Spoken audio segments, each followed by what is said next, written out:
As footage continues releasing, and astute internet sleuths continue analyzing anomalies and inconsistencies, it's becoming increasingly clear that the so-called Final Experiment's 24-hour Antarctic Sun was just another faked event recorded on a film set.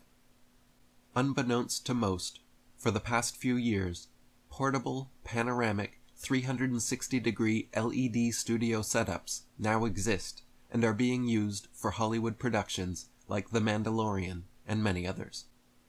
Amazon Volume, or Amazon Studio 15, for example, are state-of-the-art studios which take the standard of green or blue screen technology and completely blow it out of the water.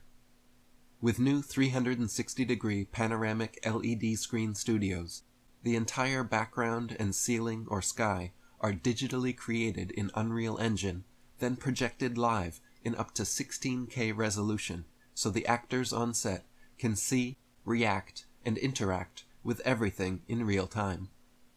Amazon's sets comprise 3,000 seamlessly connected LED panels 80 feet in diameter and nearly 3 stories tall, enclosing 130,700 cubic feet of interactive space. Keeping all this in mind, let's review some footage from the Final Experiment. To begin with, watch the supposed sun circling around during their 24-hour time-lapse video, and pay close attention to its shape. Notice how the sun changes from circular to being smushed down horizontally, back to perfectly circular, then smushed across vertically, and then back again.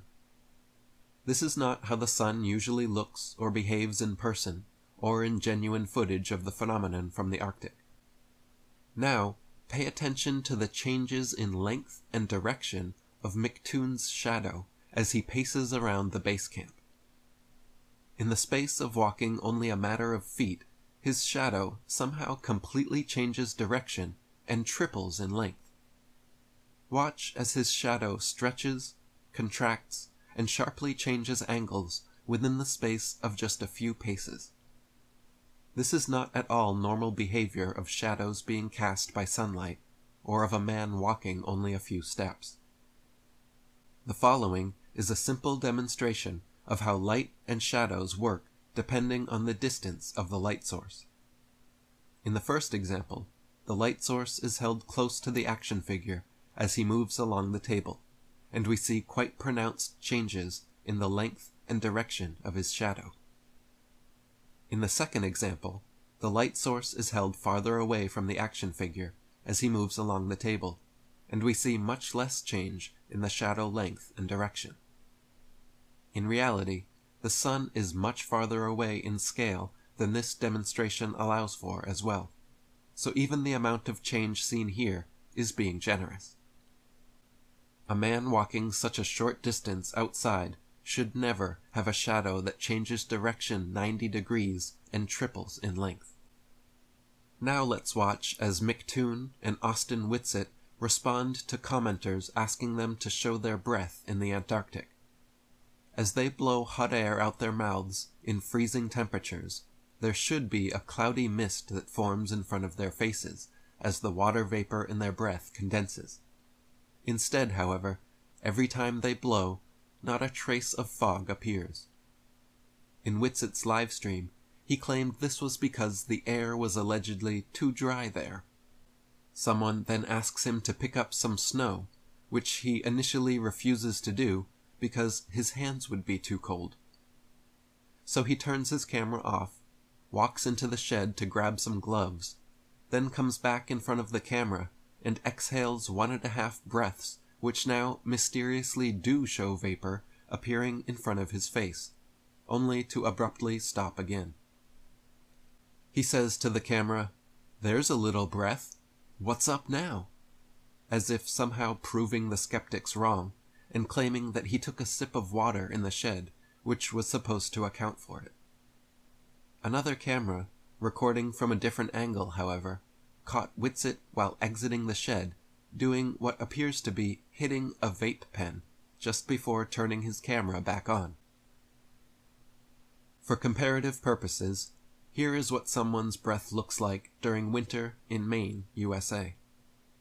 Every time you exhale, there is a visibly noticeable, cloudy fog that condenses from the difference in temperature between the hot air in your lungs and the cold air outside. So after exhaling his vape hit into the camera, rather than picking up some of the snow that was all around him, for some reason, Austin walks several feet away and picks up a bit of snow from over there, then walks it back to the camera and lets it fall to the ground. If snow is everywhere all around him, why did he have to walk way over there to get some? Anytime close-up footage of their feet was shown, their footprints always failed to make any impression in the snow. Here he moves his left foot, and there is no impression, footprint, or displaced snow. Another thing apparent while watching the footage was the complete lack of wind or any precipitation whatsoever. Throughout the live stream footage, I don't recall a single instance of any wind or even a light breeze strong enough to affect their hair or microphones. Even on a calm, sunny day, if they were really outside and not in a studio, we should see or hear the effect of wind on their bodies or microphones, but it was mysteriously absent the entire time. Jaron, Whitsitt, and others involved also made comments several times about how the mountains in the distance seemed so close that you could touch them, but that they were actually several miles away.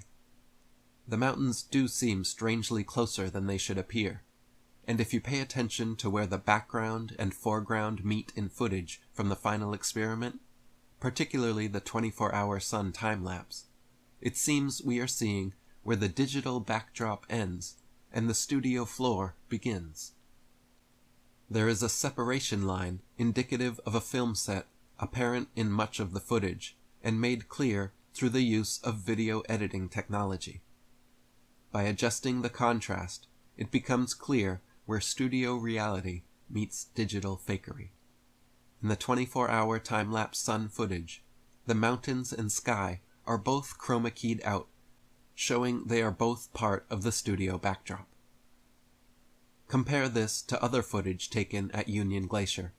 When chroma key is applied, only the sky disappears, leaving the real mountains untouched. This makes the case that the final experiment is potentially a mixture of doctored studio footage to fake the 24-hour sun and other authentic footage actually taken from Union Glacier, Antarctica.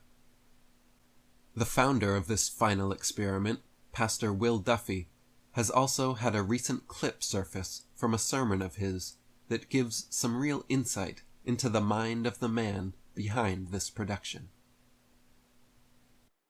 Okay.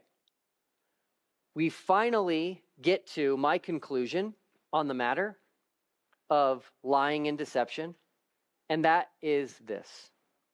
After carefully looking at both sides of the debate, and after taking a very deep dive into everything I could possibly find in Scripture regarding lying and deception, I have come to the conclusion that neither lying nor deception are inherently immoral.